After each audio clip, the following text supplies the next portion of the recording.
আমাদের নৌকা মার্কার অনেক নেতা বক্তব্য দিয়ে বলেছেন যে সাইদুল হক সুমনের সাথে নাকি মাদক সেবনকারী থাকে। ভাই ও বন্ধুগণ, এসব কথা বলে বিভ্রান্ত করবেন না। কার সাথে মাদক ব্যবসায়ী থাকে? মামু আলী সাহেব সোনারগাঁয়ের 3 জন জনপ্রতিনিধিকে গাঁজার ব্যবসার অনুমতি দিয়েছে। কারা গাঁজা ব্যবসা করে এটা আমাদের জানা আছে। প্রিয় সোনারগাঁওবাসী, আমরা আশা করেছিলাম সোনারগাঁয়ের মানুষ, মাধবপুরের মানুষ সিদ্ধান্ত নিয়েছে ব্যারিস্টার সুমনকে ভোট দেবে। আমরা আশা করেছিলাম, আমরা প্রত্যাশা করেছিলাম আমাদের উপজেলার চেয়ারম্যান মহোদয় জনাব আব্দুল কাদের লস্কর এবং সাবেক চেয়ারম্যান জনাব আবুতাহের মহোদয় সুমনকে ভালো না বাসলেও সোনারগাঁয়ের 85 মানুষের সিদ্ধান্তকে ওনারা মেনে নিলেন। সোনারগাঁয়ের 85% লোকের বিরুদ্ধে ওনারা মুখে বেড়েছেন। তাই আজকে আমরা মনে রাখতে হবে, আসছে আগামীতে আপনাদের সময়, সেই সময় আপনারা সেই সিদ্ধান্তের কথা ভুলে যাবেন না। সেই কথা আপনারা মনে রাখবেন। সেই দিন আপনারা যে 85% লোকের বিরুদ্ধে সিদ্ধান্ত নিয়েছেন, সেই সিদ্ধান্ত সোনারগাঁয়ের জনগণ মনে রাখবে। প্রিয় বন্ধুরা, আমি আর বক্তব্য বাড়াইতে চাই না, সময় কম। এই বলে সকলের সুস্বাস্থ্য দীর্ঘায়ু কামনা করে আমার বক্তব্য আমি শেষ করছি। জয় বাংলা, জয় বঙ্গবন্ধু, জয় সোনারগাঁও জনগণের বাপ।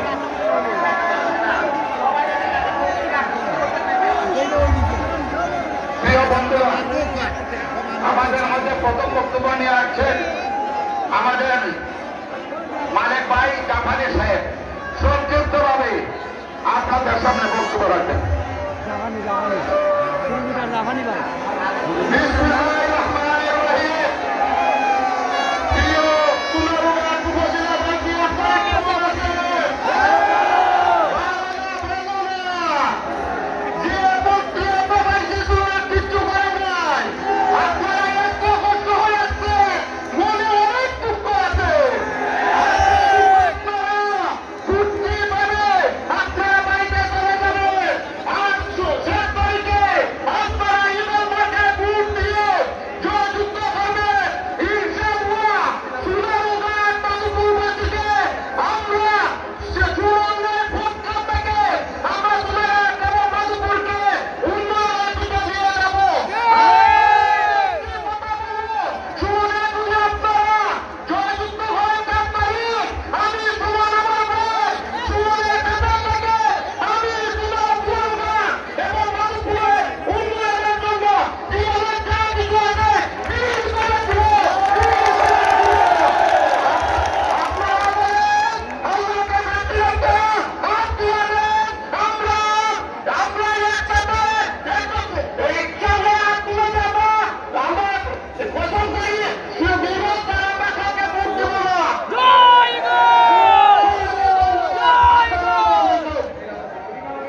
বললামের সোনারগাঁওবাসী, জাপানি মালিককে ধন্যবাদ।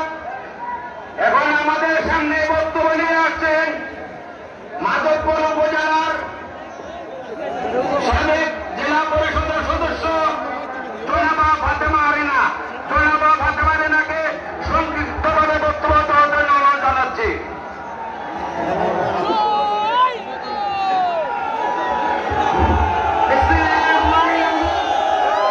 আগামী 7 জানুয়ারি সংসদ নির্বাচন উপলক্ষে স্বতন্ত্র প্রার্থী ব্যারিস্টার সৈয়দ সাইদুল হক সুমন ভাইয়ের জনসভার সম্মানিত প্রধান অতিথি, বিশেষ অতিথি এবং উপস্থিত মাধবপুর চুনারঘাটের জনতা, সকলকে আমার আসসালামু আলাইকুম আদাব।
সাবেক চেয়ারম্যান জনাব কাউসার বাহার।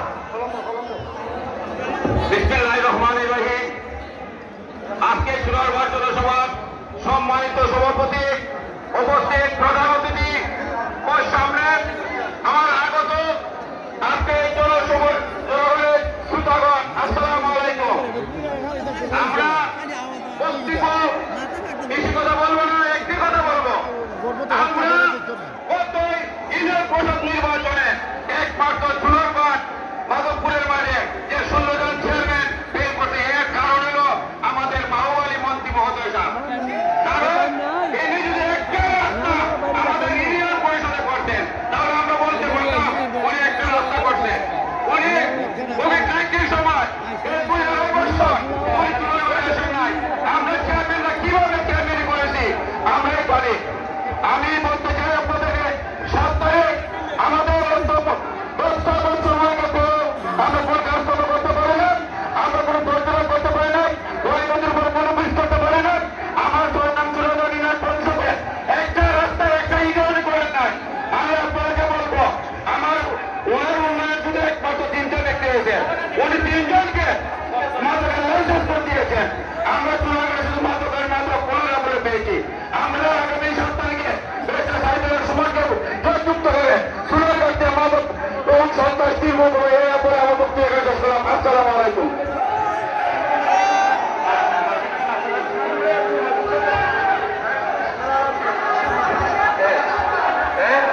ভাই শুনাই, আপনারা 5 বছরে কিতা করবো, কিতা হইব, 5টা মিনিটের লেগে ঠান্ডা মাথায় শুনে যায়। কথাটা লাফালাফি চালাচাপি বলবেন না, আল্লাহ হচ্ছে প্লিজ। এটা হয়ে বাক্য বলতেছ না। আপনারা যে জায়গাতে আছো তারাই তখন খালি শুনে যায়।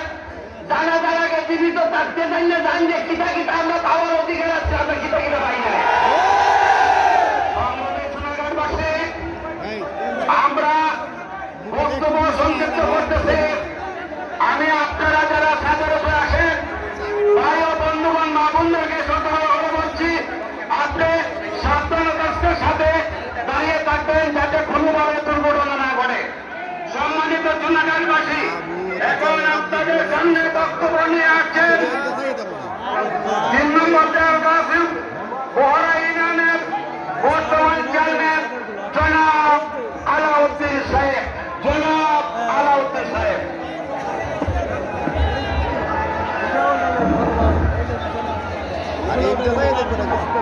অথবা সহসম্মানিত প্রধান অতিথি, বিশেষ অতিথি, বিভিন্ন ইউনিয়ন থেকে উপজেলা থেকে আগত নেতৃবৃন্দ, কর্মীবৃন্দ, সাধারণ সবাইকে আমার সেই মতো সালাম।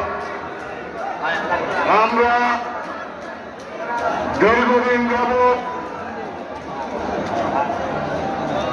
এমন একটি অবস্থায় ছিলাম যার বহিঃপ্রকাশ আজ গণজীবনে রূপান্তরিত হয়েছে। আমরা উন্নয়ন থেকে বঞ্চিত, আমরা আমাদের ন্যায্যতা থেকে বঞ্চিত। আমরা আজ বাংলাদেশ আওয়ামী লীগের কর্মী হিসাবে কোন সংগঠন উনি তার অস্তিত্ব ছিল কিনা 10 বছরে 2টি তারায় কোথাও উনি একটি বর্ধিত সভা করতে সমর্থ হয়নি। উনি যদি সাংগঠনিক লোক হইতেন, উনি যদি বঙ্গবন্ধু রাজনীতি আদর্শের বিশ্বাসী হইতেন, তিনি সংগঠনকে আঁকতে চাচ্ছেন, তিনি তা করেনি। আমরা আজকে যারা এই মহাসমাবেশে উপস্থিত হয়েছে এর মধ্যে শীর্ষভাগ লোক আওয়ামী মতাদর্শে, উনি কোনদিন কোন সংগঠনে তিনি বলতে পারবেন না কোন ইউনিয়নে কে সভাপতি, কে সাধারণ সম্পাদক। তিনি, আমি দৃঢ়তার সাথে বুকে হাত দিয়ে বলতে পারি, উনি একসাথে 20টি নাম বলতে পারবেন না। আমরা সংগঠন করতে করতে ক্লান্ত অথচ উনি ফ্রিস্টাইল এমপি নির্বাচিত হয়ে 10টি বছর করে গেলেন। শুধুমাত্র তার নিজস্ব কিছু বলা